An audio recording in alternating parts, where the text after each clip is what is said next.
तमाम ही सिंगल विंगल लोगों को मेरा सलाम, welcome back to another video. कैसे हो तुम सारे के साथ? आज हम एक बहुत ही क्रेजी पॉडकास्ट देखने वाले हैं। ये क्लेम किया है पॉडकास्ट करने वाले ने, और ये पॉडकास्ट है एक इंडियन यूट्यूबर की, प्रखर। मेरे ख्याल से कहीं ना कहीं मैं इसको पहले भी कर चुका हूँ इन्हीं तरह की पैन युक्तियों की वजह से। इस पॉडकास्ट के अंदर ये भाई साहब क्लेम कर रहे हैं कि ये एक रियल लाइफ टेररिस्ट को लेकर आए हैं, ठीक है, अपनी पॉडकास्ट के अंदर। उन्होंने प्रॉपर थंबनेल के ऊपर लिखा हुआ है craziest podcast I have ever done. Of course ये कुछ 4 घंटे का मंजन है, हम सारा तो नहीं देखेंगे, इंपॉर्टेंट देखेंगे। एक टाइम पे ये बंदा कंटेंट बनाता था, लाइफ इम्प्रूवमेंट, ये वो सारा कुछ, और फिर उसके बाद इसने डिस्कवर किया ये पाकिस्तान इंडिया वाला, और उसके बाद से भाई इस बंदे ने मुड़ के नहीं देखा। इसकी हर दूसरी तीसरी पॉडकास्ट इसी सब के ऊपर होती है। और इस बंदे की अपनी कितनी इन्फॉर्मेशन है, कितने ज्यादा डिलीजन में है ये बंदा, कितनी इसकी अपनी रिसर्च है, वो मैं आपको इस क्लिप में दिखाता हूँ। तो ये जो क्लिप है ये इसी की पॉडकास्ट का क्लिप है, ठीक है, और ये मेरे पास रिसेंटली आया इंस्टाग्राम के ऊपर। Pakistan does not necessarily have the ability to hit South India. It does not have missiles. No, that they go- do. They do. Oh yeah. Okay. Oh, okay, absolutely. Oh, they do. Oh they do, oh imagine करो कि ये बंदा आज तक कितनी हवा में बातें कर चुका है अपने, क्योंकि इसके माइंड में यही है कि पाकिस्तान तो पूरे इंडिया को, साउथ इंडिया को टारगेट ही नहीं कर सकता। ये इसकी अपनी रिसर्च है। वो मोमेंट देखो कि जहां पे उसका डिलीजन टूटा है। They do. Oh yeah. Okay. Oh, absolutely. Oh, they do. Oh they do. So, like no part of India is So safe. different variants of the Ghazni missile system, and they've got many right now, and with different names. It can effectively target all of India. Okay. और ये कोई India के ही किसी account ने post किया हुआ है, ऐसा नहीं है कि किसी पाकिस्तानी अकाउंट ने ये चीज पोस्ट की हुई थी। खैर मैं कोई पाकिस्तान इंडिया पे तो बात कर ही नहीं रहा। मैं ये बात कर रहा हूँ कि आप सिर्फ इतनी बड़ी बड़ी पॉडकास्ट खोल के बैठे हो आप, और आपकी ये अपनी रिसर्च है। खैर, तो अब हम आते हैं इन मोहतरम की इन पॉडकास्ट के ऊपर जो इन्होंने रिसेंटली की है। इमेजिन नहीं कर सकता मुश्ताक भाई क्या जीवन रहा होगा। ओ मुश्ताक भाई आए हैं, गाइस, मुश्ताक भाई आए हैं, ठीक है। मुश्ताक भाई, मैं आपको अभी स्टार्ट करने से पहले भी बात कर रहा था, मैं अपनी ऑडियंस से भी बात कहना चाहता हूँ। मेरे को ये काम करते हुए कुछ अब लगभग 2.5 साल हो गए। 2.5 साल हो गए हैं, लेकिन क्या रिसर्च है इस बंदे की वो मैंने आपको पिछले क्लिप में दिखा दी। हाँ, 2.5 साल हो गए। और मैंने बड़े से बड़े एक्टरों के साथ, बड़े से बड़े पॉलिटिशियनों के साथ वक्त निकाला है। मैंने किस पे रिसर्च नहीं करी, कितनी देर, कितने कितने घंटों बैठ के मैंने बहुत रिसर्च किया भाई आपकी रिसर्च के आगे तो सब फेल है। किताबें नहीं पढ़ी किन लोगों की जिन्होंने लिखी है, पर शायद इतनी इंटरेस्टिंग कहानी मेरी आंखों के सामने कभी नहीं आई। मतलब मैं एक बस बहता चला गया इस कहानी को पढ़ते हुए, और मैं चाहता हूँ आज हम वक्त लेके, चाहे जितना वक्त लगे, इस कहानी के बारे में। Mushtaq Ahmad Bhat, bull commander turned Indian spy. Oh, twist full Bollywood style, I like it. ये जो आपने बुक पढ़ी, ये कहीं पीडीएफ आपको गोदी मीडिया के व्हाट्सएप ग्रुप में तो नहीं आया? छोटा सा ब्रीफ दे देता हूँ, फिर आप मेरे को बताना क्या सही क्या गलत है।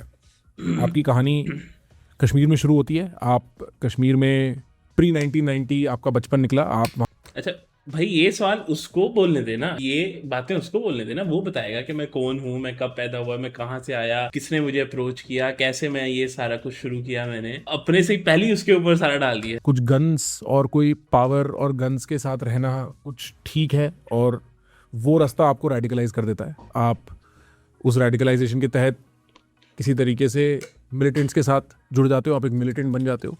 फिर आप वो मिलिटेंसी कश्मीर के उस पार अफ़गानिस्तान में तालिबान के साथ मिलिटेंसी करते हो।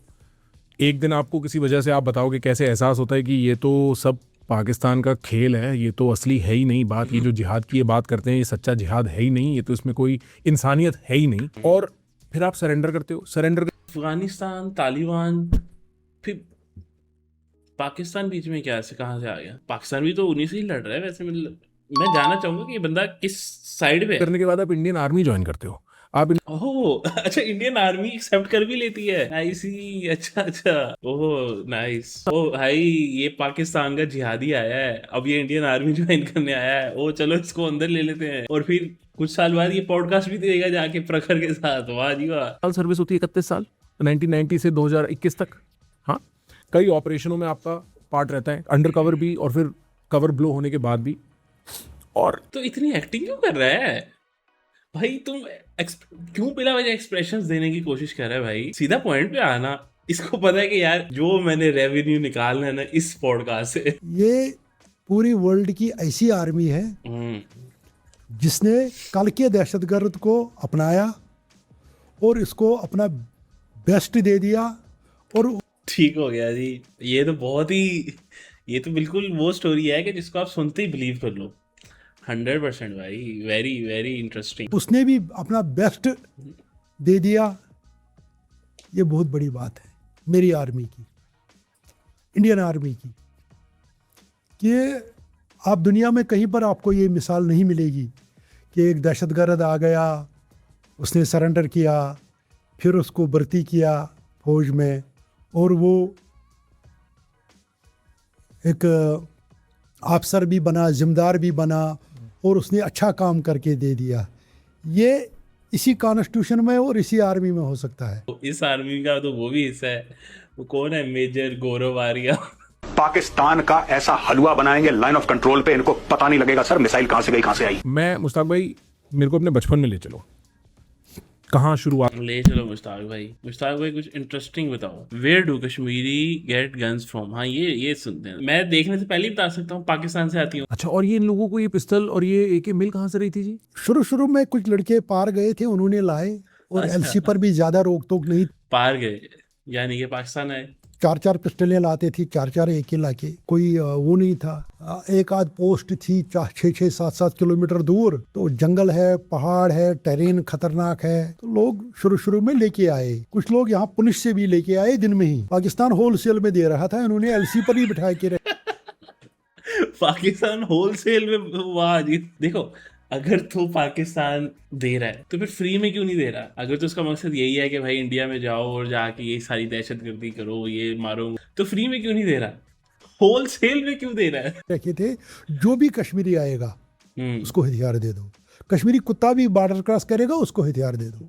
अच्छा, ये पाकिस्तान की स्टेट पॉलिसी थी। अच्छा, ये हाँ, एक इंडियन का भी यही रिएक्शन है और एक पाकिस्तानी का भी यही रिएक्शन है। अच्छा। हाँ। और मतलब हथियार दे दो, हथियार के साथ फिर गोलियां भी, क्योंकि बुलेट्स भी लगेंगी। बुलेट, गोली नहीं, बुलेट्स आप घर जाके ना वो प्लास्टिक वाले छर्रे डालो भाई, पोस्ट सारी सी बात है। या आप जाओ, किसी तरीके से गड़बड़ कर दो, डिस्टर्ब कर दो कश्मीर को। अच्छा, हाँ। तो मेरा सवाल यहाँ भी ये है, तो इंडियन आर्मी क्या करी? इंडियन आर्मी का क्या काम है? इतनी इजीली कोई जा रहा है होल सेल में, वहां से गन्स बुलेट्स लेके आ रहा है, 6 के AK-47, क्या कर रही है आर्मी बॉर्डर में? वाह। और ऑफिशियल स्टेट पॉलिसी थी ये। ऑफिशियल स्टेट, नाइस भाई, nice. State policy of Pakistan. तो आप भी गए थे? तो उसी दौरान मैंने भी कोशिश की दाएं बाएं कि मेरे को भी सिलेक्ट कर लो, मेरे को भी भेजो, क्योंकि मेरा पॉलिटिकल बैकग्राउंड था। तो लोगों ने माना नहीं, बोला कि नहीं, ये हिंदुस्तानी एजेंट का घर है। ये क्या बात? अब वो पॉलिटिकल इन्फ्लुएंस कहाँ से? वहां पे बॉर्डर में वैसी कोई सख्ती नहीं थी, कुत्ता भी चला जाए तो उसको भी पाकिस्तानी गन दे के भेज देंगे। अब ये वो रोकथाम कहाँ से आ गई? मेरे पास बंदा एक आया, बोला आप तैयार रहना, कल अपने बॉर्डर क्रॉस करना है। ओह, फाइनली। तो मैंने तैयारी की, तो जूता उसी ने दिया, वो मफलर उसी ने दिया। निकला मैं, मेरे साथ मेरा दोस्त भी था एक, वो भी सिलेक्ट हो गया, दोनों हम गए। ये था हाँ, स्क्रिप्ट बोल रहा है, 90 मार्च। स्क्रिप्ट बोल रहा है। 90 मार्च था। निकल गए हम। ठीक है। हम पहुंचे कुपवाड़ा में, बस में ही गए। बस का कंडक्टर यहाँ बोलते हैं ना, पुरानी दिल्ली, नई दिल्ली, और कलकत्ता में कोई गांव। अच्छा भाई, तू रीजन पाकिस्तान ये बता चल। पहुंच गए हम 8 बजे, हमने शुरू किया उधर से। अगले रात को हम पहुंच गए 8 मुकाम। एक दिन पूरा जंगल में बैठे। फिर 8 बजे इधर से शुरू कर दिया, डोलीपोरा कुपवाड़ा से। मतलब 90 मार्च 1990 में, इसको एग्जैक्ट याद है कि ये 8 बजे निकला और 8 बजे फिर अगले उधर पहुंचा। रात भर चले, सुबह फर्स्ट लाइट पर जंगल में छुप गए। मेरे ख्याल से शायद कॉमन सेंस है कि अगर कोई भी बॉर्डर इलीगली क्रॉस करने की कोशिश कर रहा है तो वो रात में ही करेगा। और मेरे ख्याल से इस जो ये होती हैं लाइन ऑफ कंट्रोल, ये वो सारा कुछ यहाँ पे मोस्टली रात को ही एक्टिव रहा जाता होगा। एक कॉमन सेंस की बात है मतलब, लेकिन चलो दिन दहाड़े तो कोई क्रॉस करेगा नहीं इलीगली। 8 मुकाम पर पहुंचे। पाकिस्तान आर्मी ने, वो रेंजर्स थे, उन्होंने हलवा शलवा खिलाया। पाकिस्तान रेंजर्स बैठी हुई थी चेक पोस्ट के ऊपर बॉर्डर पे, बोला ठंड लगी होगी, ये वो, हलवा खिलाया। मुजफ्फराबाद ले गए। कितना दूर है मुजफ्फराबाद? वहाँ से कम 6-7 घंटे लगे। 6-7 घंटे। हाँ, नहीं तो अभी तो कह रहा था वो बॉर्डर पे ही रख के बैठे होते थे, होलसेल में दे देते थे, फिर आगे मुजफ्फराबाद 6 घंटे लगा के कहाँ लेके जा रहे हैं भाई तुझे? स्पेशल 2 बंदों को रेंजर्स लेके जा रही है, हलवे खिला रहे हैं। तो मुजफ्फराबाद पहुंचे, जैसे हमारी हवा बदल गई, दाएं से भी जहाद, बाएं से भी जहाद। ठीक हो गया गाइस, एक मिनट में अपना माइक म्यूट कर रहा हूँ। जहाज के नारों की आवाजें आ रही है गाइस मुझे। क्या भाई, ये तो फुल बॉलीवुड वाला ही सारा सिनेरियो एक्सप्लेन करी जा रहा है ये बंदा। भी थोड़ा तो नेचुरल रखने की कोशिश करो यार। टेप रिकॉर्डरों में लगा था वो बड़े बड़े मौलवियों का वो लेक्चर अच्छा कि जब तुम मिट्टी में मिल जाओगे उससे पहले ही हूरें मिलेंगी उधर, ये वो। भाई फुल बॉलीवुड भाई ये अच्छा काम नहीं। ये अगर तो जाहिर सी बात है इंडियन ऑडियंस को दिखाना है, उन्हीं में ये बेचना है, तो उस लिहाज से चलो ठीक है स्क्रिप्ट, लेकिन उसके बाद अगर आप किसी को भी दिखाओगे भाई कोई ट्रस्ट नहीं करेगा इस चीज। मोटिवेशन कि ये दुनिया कुछ नहीं है, कितने साल जियोगे, 60, 70, 80, 100, 150 साल, आखिर तो मरना है। क्यों ना अपने साथ 50-100 बंदे लेके मर जाओ हैं। वो दोस्त मेरा और मैं आपस में बातें कर रहे थे कि बस ये तब तक खुश नहीं होंगे जब तक हमारे को मरवाएंगे नहीं। हमने बहुत बड़ी गलती की। हाँ। हमने बहुत बड़ी गलती की, हम यहाँ आए। हाँ। अरे यार, लड़की के चक्कर में अगर जान देनी पड़ी तो फिर हाँ। तो फिर क्या है ये मसला। इतने में एक ख्याल तो ये भी आ रहा होगा यार, ऐसी कौन सी लड़की पटानी है जो इस चीज में फंस गया मैं, क्योंकि ये तो बहुत बड़ा दिल है ना सर। उनके सामने सर रो भी नहीं सकते थे, ना उनके सामने ज्यादा रोना ना हंसना। ये हमारी एजेंसी नहीं है। हाँ। ये ISI है। ज्यादा हंसने पर भी देखेंगे ये क्यों हंस रहा है, ज्यादा रोने पर भी देखेंगे क्यों रो रहा है, इसलिए नॉर्मल बनो। और ये वाह, ये तो बड़ी कमाल की बात बता दी कि भाई अगर आप कहीं अपना रूप बदल के गए हुए हो तो ना ज्यादा हंसो ना ज्यादा रो। बड़ी गहरी बात बता दी भाई, की पॉइंट थी। ये आपस में लड़के बोल रहे थे नॉर्मल रहो इनके सामने, अगर शोर किया ये गायब कर देंगे, ये मार देंगे। गायब कर दिया, ये मतलब ये गायब करने वाली चीजें 1990 से आप रहे तो इनको शक हो जाएगा ये इंडियन एजेंट है। तू 1990 में इंडियन एजेंट था कब? तू खुद ही कह रहा है मैं लड़का था, मैं पिस्टल लेने आ गया, मैं ये, मेरी तो स्टोरी की भी तक समझ ही नहीं आई भाई। अच्छा, अब ये बंदा अफगानिस्तान निकल रहा है इस्लामाबाद के लिए, रावलपिंडी के लिए। अच्छा जी। इस्लामाबाद में हम रहे एक सेफ हाउस में 2-3 दिन, उसमें बिठाया और पेशावर पहुंचाया, पेशावर के आगे जलालाबाद पहुंचाया, अफगानिस्तान में फेंक दिया। पाकिस्तान और अफगानिस्तान इतने अच्छे दोस्त कब से हो गए भाई?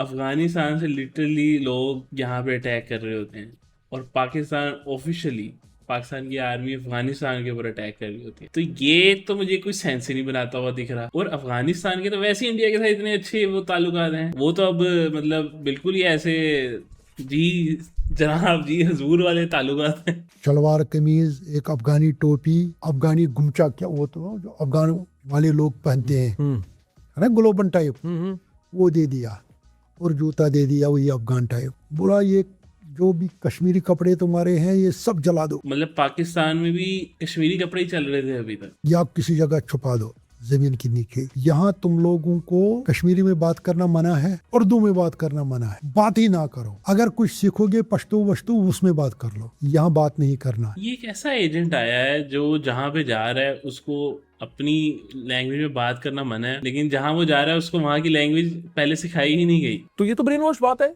आपस में बैठ के बातें यही होती थी, ये भी होती थी, तेरे घर में कौन है, ना ना, घर में कुछ नहीं। हाँ। बस यही कि बस दिल्ली में कब्जा और हो रहे हैं। ये शहादत का जाम कब पीना है। अच्छा, बस जैसे मतलब पिक्चरों में दिखाते तो हम हंसते हैं कि यार ऐसे थोड़ी बोलते होंगे, ऐसे ही बात होती है कि शहादत का जाम। तूने भी तो वैसी स्क्रिप्ट लिखी है। आ गया हो रोमियो भी पता। सलाउद्दीन थोड़ा रोमियो बनेगा, वापस आएगा Indian. Syed Salahuddin Mohammad Yusuf Shah comedy is the head of Hizbul Mujahideen, a militant organisation operating in Kashmir. अच्छा, ये कश्मीर का कोई है। तो बाकी अफगानिस्तान मेरे को यही लगा कि अनपढ़ जाहिल लोग।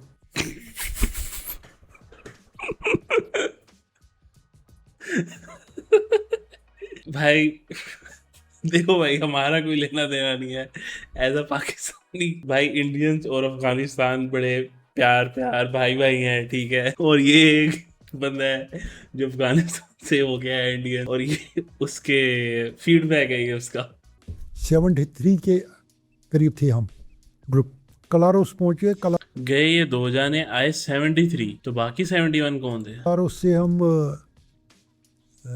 दिन में ही इनको सोर्सेज से पता लगा, हमारी मूवमेंट मॉनिटर हो गई थी। तो सोर्सेज ने बोला आगे, उन दिनों फोन वोन नहीं था, वो आया मैनुअली, बोला फौज पूरी जंगल में चढ़ गई, बीएसएफ। फौज नहीं थी उन दिनों 90 में, बोला बीएसएफ पूरी जंगल में चढ़ गई। गाइड ने बोला अभी हम कैंप के सामने से निकलेंगे। कैंप के सामने से? हाँ, क्यों? फौज खाली हो गई, वहाँ बस ड्यूटी वाले हैं। अच्छा, तो अब हम बिल्कुल तो ये तो इंतहाई दिखाया आपने अपनी ही उसको, कि सब छोड़ के चले गए। कैंप के सामने से निकलेंगे बीएसएफ के, क्योंकि सब लोग तो जंगल में हैं। भाई आप स्क्रिप्ट में अपनी ही या आर्मी को बार बार, मैं कहना नहीं चाहता लेकिन आप दिखा रहे हो बार बार। फौज हमारी इंतजार में थी जंगल में। हाँ।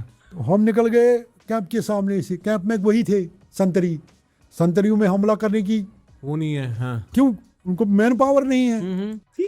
क्या भाई, आप कम से कम स्क्रिप्ट तो ऐसी लिखो कि आप अपनी आर्मी की तो बेइज्जती मत करो भाई। तो हम निकल गए कैंप के सामने से, पहुंच गए हम कलारूस। तो जो ही मैं घर पहुंचा तो घर वालों ने बोला कहाँ था? 4-5 महीने से गायब है। 6 महीने। 6 महीने से। हाँ। अच्छा, मतलब 6 महीने में वो हो गया सारा कुछ? भाई इतना छोटा तो नहीं होता, इतने कच्चे बंदे नहीं पाकिस्तान भेजेगा। 6 महीने में बंदा गया पाकिस्तान, अफगानिस्तान, ट्रेंड हो गया, 6 महीने में वापस भी आ गया? नहीं भाई, ये तो बहुत ही बड़ा झूठ है। बोला कहाँ था? मैंने बोला मुंबई गया था पढ़ने के लिए। दादाजी ने बोला इसको बुला मेरे पास। मैं जब गया, बोला कैसा लगा पाकिस्तान? पहली ही बात, वो हरकार आदमी था, पुराना पढ़ा लिखा मुखिया, कैसा लगा पाकिस्तान? मैंने कहा इसके सामने क्या झूठ बोलना। हाँ। मैंने कहा 2 नंबरी मुल्क। सीधा मैंने बोला 2 नंबरी मुल्क। वाह, क्या बहादुरी दिखाई भाई, वापस इंडिया जाके पाकिस्तान को 2 नंबर। कमाल बहादुरी चचा, कमाल बहादुरी दिखाई आपने। बोला मतलब? मैंने कहा मजा नहीं आया। मैंने उसको यही कहानी जो मजा नहीं आया तो फिर वो रेटिंग दी आपने? मैंने आपको बताई ना, A to Z यही बताया मैंने। मैंने बोला इस तरह से बोला, अरे यार अब क्या तो ये जिंदगी बर्बाद कर दी, कितना अच्छा पढ़ रहा था। तो कोई बात नहीं, 6 महीने ही हुए, लगाना था तेरे को अच्छी नौकरी में, अब क्या करें, अब अपने आप को बचाओ। मैंने कहा ना मैं सरेंडर करूंगा। तब तक मेरा बड़ा चाचा भी आया, बाकी लोग भी आए। तो टेररिस्ट कैसे हुआ? ये टेररिस्ट तो नहीं कह सकते ना आप इसको। एक सेकंड के लिए हम मानते हैं कि ये जो बोल रहा है सच बोल, पाकिस्तान आया, अफगानिस्तान गया, फिर वापस इंडिया गया, और इसके अकॉर्डिंग ये पाकिस्तान में आते ही इसको पता चल गया इसने गलती कर दी, और फिर ये सारी BS है, फिर ये अफगानिस्तान गया, फिर ये वापस इंडिया गया, और जाते ही इसने सरेंडर कर दिया। इतना जो इसको हाइप अप किया इस स्टोरी को, तो उसमें कोई बहुत मजा तो नहीं आया यार। ये मैं अब चाचा आपको रेटिंग देता हूँ, हाथू आपके। ऐसे मारा कि अगले दिन पेपर में निकाला कि इसको इंडियन आर्मी ने मारा। अच्छा, हाँ, ये भी अलग गेम है ऊपर।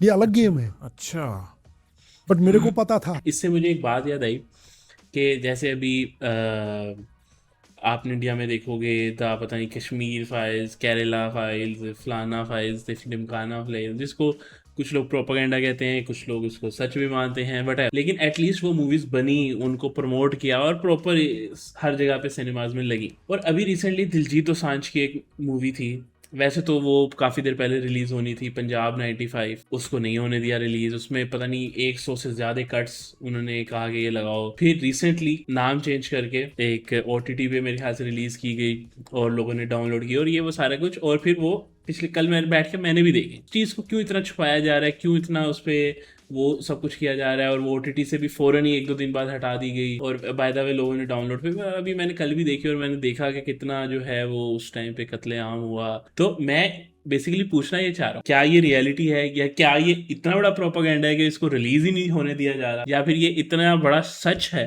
कि इसको छुपाया जाए? और मैंने वही चुप्पी रखी जो चुप्पी मैंने POK में रखी। ओके, चुप्पी। अभी ये 4 घंटे की भी तो चुप्पी रख लेता तो क्या ही बात हो जाती। चचा कुछ मजे का भी किया है कि वह कहानियां ही हैं आपकी चचा? अच्छा जी, election in Kashmir, how 1947 and 65 infiltration field. Okay, let's पहले ले लीजिए 1947। ओके जी। पाकिस्तान ने इन्वेडर्स भेजे, इन्वेडर्स ने हमला किया जी। कश्मीरियों ने साथ नहीं दिया। अगर कश्मीरियों ने साथ दिया होता तो POK की तरह ये भी उनके ही कब्जे में आता।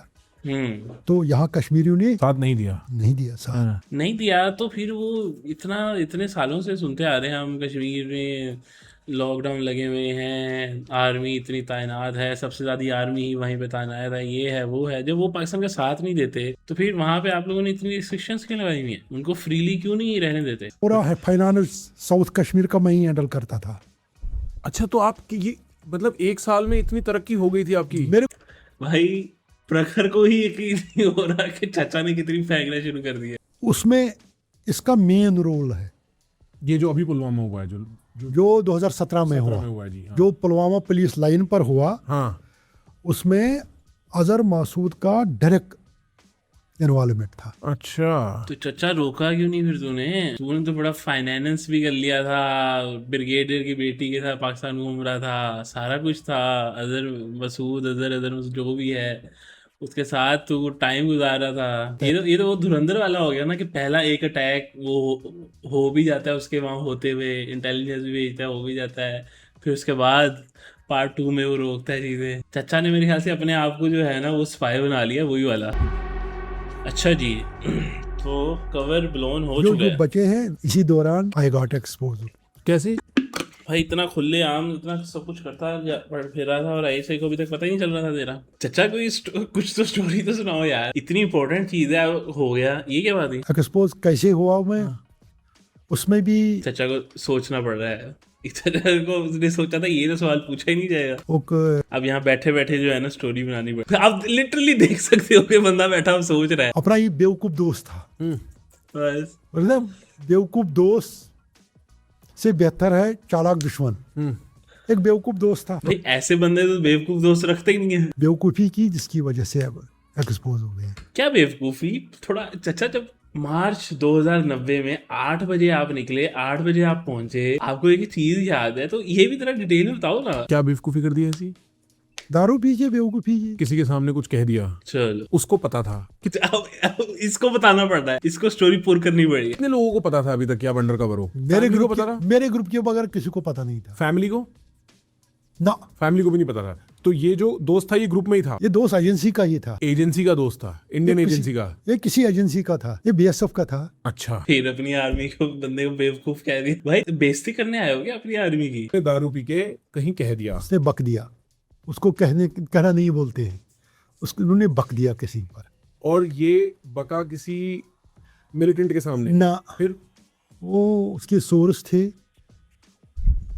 वो उनके यार सोर्स। ये चाचा फेंकी जा रहा है कुछ और कहीं और ये क्या है? चाचा ने क्या किया? 7 लिटिल गर्ल्स वर यही वो जनाजे हैं, ये मैं हूँ। इस दिन क्या हुआ, कौन से न्यूज़पेपर का है? ये अभी थोड़ी देर पहले हमने छापा। हिंदुस्तान टाइम्स। अच्छा। इस दिन क्या हुआ, मेरे दिमाग में फिर खराफात आ गया। फोन किया इन लोगों को, मैंने कहा ग्रेनेड किसने फेंका? बोला वो हमने पकड़ लिया, जिसने ग्रेनेड फेंका वो हमने पकड़ लिया। क्योंकि मेरा क्वार्टर था वहीं बटालियन हेडक्वार्टर के पास। मैं गया दौड़ के सीओ साहब के पास, कर्नल बलोटिया साहब सीओ थे। मैं कहा सर मेरे को, मैं जाऊंगा। बोला ठीक है जाओ। मैं गया, पहुंचा स्पॉट पर, लोग बड़े एंग्री थे, लोग रो रहे थे। 7 बच्चियां मरना एक मस्जिद में। मैंने वहाँ मोहल्ले वालों से बात की, मैंने कहा कहाँ रखा बंदा? दे दो पुलिस को। बोला ना। मैंने कहा आर्मी को दे दो। बोला ना, आपको दे देंगे। यार चाचा कुछ फेंकने की हद होती है यार। मतलब आप इतने से टाइम में पुलिस और इवन आर्मी से भी ऊपर हो गए। मैंने कहा मैं क्या करूँगा? बोला आप जो करोगे। ये तो फेंकते ही चला जा रहा है। ये तो ऐसे करे जैसे कि पता नहीं कि पाकिस्तान का जनरल था, है चीफ ऑफ आर्मी स्टाफ था पाकिस्तान का 90 में। मैंने कहा देखो ये पकड़ लिया, इसको ठोकना था उसी वक्त। अब पकड़ लिया तो देना पड़ेगा, ये तो दिखाना पड़ेगा मेरे को, इसको मार नहीं सकते। इन्होंने बोला हमको भरोसा है आपके ऊपर, आप जो भी करोगे अच्छा करोगे। तो मैंने क्या किया, मेरे को ये सब दिमाग में था। डॉक्टर काजी निसार को जिस दिन मारा इन्होंने, तब भी इन्होंने बोला ये हिंदुस्तानी एजेंटों ने किया। जब मौलवी फारूक को मारा तब भी इन्होंने बोला हिंदुस्तानी एजेंटों ने किया। इस पे भी यही लिखा है। जब ये गिलानी ने किया, यानी जब इसको अब्दुल गनी लोन को मारा तब भी। आज मैं ऐसी गेम खोलूंगा, हुर्रियत की भी पुंगी बच जाएगी, गिलानी की भी। मैंने क्या किया, मैंने इसको शाम को 11 बजे पकड़ा, दे दिया, लोगों ने मेरे को हैंड ओवर किया। मैंने नेशनल मीडिया को रातों रात बुलाया, बट ये नहीं बताया कि क्यों बुलाया है। क्यों बुलाया। हाँ मैंने कमांडर साहब मीडिया आ गया सारा। को बोला कि लोकल किसी एजेंसी को पता नहीं लगना चाहिए कि हमने इसको जिंदा रखा, क्योंकि घर में बात करते हैं, कोई कोई भी बात हो सकती है। हाँ बात लीक होती है। भाई कुछ सेंस है इस बात की। हुर्रियत ऑफिस से प्रेस नोट आया कि अटैकर हिंदुस्तानी एजेंट था, उसको इन्होंने मार दिया, और सबूत मिटाने के लिए लोकल उर्दू पेपर्स में आया, और मैंने उसको हाथ में कुरान शरीफ दे दिया। ऐसे मैंने कहा सच बोल, कहाँ से आया है। कहाँ से? तो वो उसकी कोई वीडियोस भी होंगी मेरे ख्याल से, अगर तो ये मीडिया के सामने हुआ है। आया तो उसने फट फट फट फट सच बोला। तो ये कोई प्रेस कॉन्फ्रेंस अगर आपने बुला के करवाई तो फिर वो प्रूफ तो उसका कहीं लगा देते, मतलब ये क्या किया सारा। Why Kashmir still fears Pakistan. अच्छा जी। अच्छा तो अभी सेंटर का डर है। हाँ। अभी सेंटर का डर है। सेंटर जिस दिन आप मेरे से लिख के ले लो यहाँ, हाँ रिकॉर्ड में बोल रहा हूँ, जिस दिन आपने होम दे दिया ना किसको, स्टेट को, हाँ। अगले दिन 1000 लड़के हो जाएंगे एक्टिव, अच्छा दोबारा बनेंगे मिलिटेंट। क्योंकि अभी सीधा रिपोर्ट जा रही है अमित शाह को, तो वहां डर है। अच्छा ये चक्कर अभी अगर अमित शाह को भी क्रेडिट, जाहिर सी बात है गाइस, धुरंधर में अमित शाह तो रह गया, वहां तो मोदी को सारा क्रेडिट चला गया। इधर उधर के भी तो टट्टू हैं, उनको भी तो क्रेडिट देने हैं। द ट्रूथ अबाउट पहलगाम, ओ किले, ये देखते हैं। एक चीज ये भी उठती है कि पहलगाम के या आसपास के गांव वाले लोगों ने, उनको ऐसा हो ही नहीं सकता ना पता हो कि ये कहाँ से आए कहाँ से नहीं गए। जो उनको पता है, लेकिन आपकी आर्मी को कुछ नहीं पता। कश्मीर के अलावा का भारत है ना, वो कई बार ये सोचता है कि कश्मीर में टेररिज्म या मिलिटेंसी लोकल सपोर्ट के बिना नहीं हो सकती। शाबाश, वही दोहराऊंगा दोबारा जो आपने सवाल किया, आपने बढ़िया सवाल किया। कश्मीरी से डरता है, देखा होगा उन टेररिस्टों को लोगों ने, पर बोलेगा नहीं कोई। यहाँ जिस सोर्स ने खबर दी किसी को, उसको भी मार दिया गया, मतलब स्टेट आपको सेफ्टी भी प्रोवाइड नहीं कर पा रही, ठीक है, या उसको मिलिटेंटों से ही मरवा दिया। पाकिस्तान तो पहले से ही बैठा हुआ है, पाकिस्तान को तो काम ही और कोई नहीं है ज्यादा। ये सब उर्दू में लिखा है। हाँ, ये लव लेटर्स है जो मरने के टाइम उनके हमें भी तो दिखाओ यार, जेबों से निकली। ये सब लव लेटर्स हैं। तो दिखाओ तो सही क्या है भाई। ये लव लेटर्स है। ये 16/3/2005 का लेटर है जी। हाँ, मेरे पास पूरे हैं। एक मेरे को मिला है इंग्लिश में, मैं पढ़ देता हूँ। हाँ, इसमें लिखा है, do not hate the simmer but hate the, अच्छा, do not hate the sinner but hate the sin, you are not alone on the way of success, अच्छा ये 2005 से ऐसे लिखा हुआ है, I am always with you, बड़ा साफ लिखा हुआ है यार। Make friend who believe in you forever. और फिर हिंदी में भी लिखा हुआ है, मोहब्बत ने मुझे, पागल शायद लिखा हुआ, फटा हुआ है, बावफा। भाई इसको इंग्लिश भी आती थी, इसको हिंदी भी आती ये तो क्या ही। और ये लव लेटर किसके है जी, मतलब इनके? ये टेररिस्टों के, हाँ खासकर एफटीज के, हाँ, जो कश्मीरी लड़कियों को लिखे इन्होंने। ओ ये तो पूरा, those who are over ambitious are punished by. Kashmiri लड़कियों को लिखे हैं, नाइस भाई। कोई अगर मूवी वाला ही देख रहा हो ना, प्रोड्यूसर वगैरह, भाई मैंने बोला था कि ये इसी नजरिए से सुना रहे हैं कि सारी कहानी के इस पे मूवी बने। कोई ऐसा प्रोडक्शन हाउस से, तो प्लीज ऐसी पिक्चरें बननी चाहिए। ऐसी पिक्चर बन चुकी है धुरंधर, जो कि हवा में है, तो ये सारी पॉडकास्ट भी मुझे वैसी ही लगी, कुछ फर्क तो नहीं लगा इसके ऊपर। जितने खुले दिल से और खुले गले से आप ये बातें करते हो, जितना आपका कन्विक्शन है अपनी बातों में, जितना आप सही और गलत को अपने जहन में देख के अलग कर पाते हो, उसकी दाद देनी पड़ेगी। सब लोग नहीं कर पाते, इतनी हिम्मत सब रखते नहीं शायद। ठीक हो गया जी, ठीक हो गया। सो दैट्स इट गाइस, हमने, मुझे ऐसा लग रहा है, धुरंधर देख लिया दोबारा से। ठीक है, वैसे तो मैं धुरंधर पहले देख चुका हूँ, 1 और 2 दोनों। 2 ने तो कमाल ही प्रोपेगेंडा किया, लेकिन मुझे लग रहा है कि मैं ये एक बार फिर धुरंधर देख चुका हूँ। ये जो मैंने पॉडकास्ट देखी है, ये फिर धुरंधर देख चुका हूँ एक दफा, तो मेरे ख्याल से ये इसके अलावा और कुछ भी नहीं। So that's it. तुम लोग बताओ तुम्हारे क्या ओपिनियन है कमेंट सेक्शन में। वीडियो पसंद आई, वीडियो को लाइक कर दो, चैनल को सब्सक्राइब कर दो। मिलते हैं अगली वीडियो के अंदर, बाय।